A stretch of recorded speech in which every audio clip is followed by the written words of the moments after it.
Hello everyone, welcome to Kumar classes.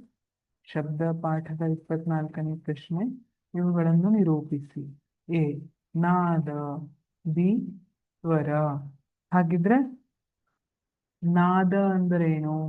ನಾದದ ಬಗ್ಗೆ ಗೊತ್ತಿದೆ. ನಾನು ದಿನದಲ್ಲಿ ಬಹಳಷ್ಟು ಶಬ್ದಗಳನ್ನ ಕೇಳ್ತೀನಿ ಅಲ್ವಾ? ಹಾಗಾಗಿ ನಾದ ನಾದ ಅಂದ್ರೆ ಏಕಾವೃತ್ತಿಯನ್ನು ಹೊಂದಿರುವಂತಹ ಶಬ್ದ, ಅದನ್ನ ನಾದ ಅಂತ ಕರೆಯಲಾಗುತ್ತೆ. ನಾವು ದೈನಂದಿನ ಜೀವನದಲ್ಲಿ ಕೇಳುವಂತಹ ಎಲ್ಲಾ ಶಬ್ದವನ್ನ ನಾವು ನಾದ ಅಂತ ಕನ್ಸಿಡರ್ ಮಾಡ್ತೀವಿ.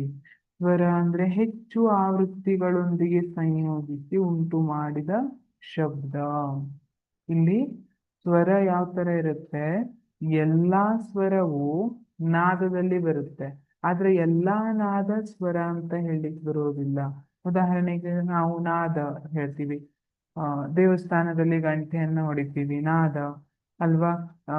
ಯಾರೋ ಮಾತಾಡ್ತಾ ಇದ್ದಾರೆ, ಅದು ಕೂಡ ನಾದ ಅಂತ ಹೇಳ್ತೀವಿ. ಹಕ್ಕಿಗಳ ಚಿಲಿಪಿಲಿ ನಾದ. ವೆಹಿಕಲ್ ಸೌಂಡ್ ಆಗ್ತಾ ಇದೆ, ನಾದ ಅಂತ ಹೇಳಬಹುದು. ಆದ್ರೆ ಇದೆಲ್ಲದನ್ನ ನಾವು ಸ್ವರ ಅಂತ ಹೇಳಲಿಕ್ಕೆ ಆಗೋದಿಲ್ಲ.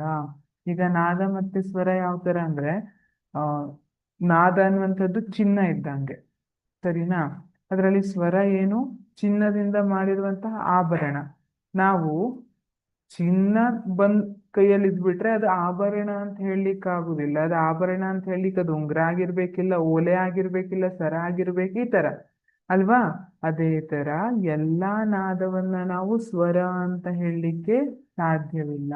ಅದು ಒಂದು ಪರ್ಟಿಕ್ಯುಲರ್ ಆದಂತಹ ಆವೃತ್ತಿಯೊಂದಿಗೆ ಸಂಯೋಜಿಸಿ ಉಂಟು ಮಾಡಿದಂತಹ ಶಬ್ದವಾಗಿರ್ಬೇಕು. ಈಗ ನಾವು ಸಂಗೀತದಲ್ಲಿ ನೋಡ್ತೀವಿ, ಸ ರೇ ಗ ಮ ಪ ದ ನಿ ಸ.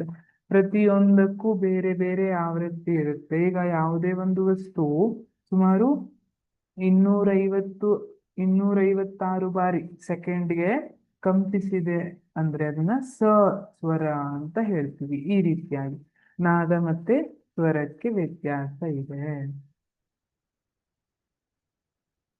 Thank you.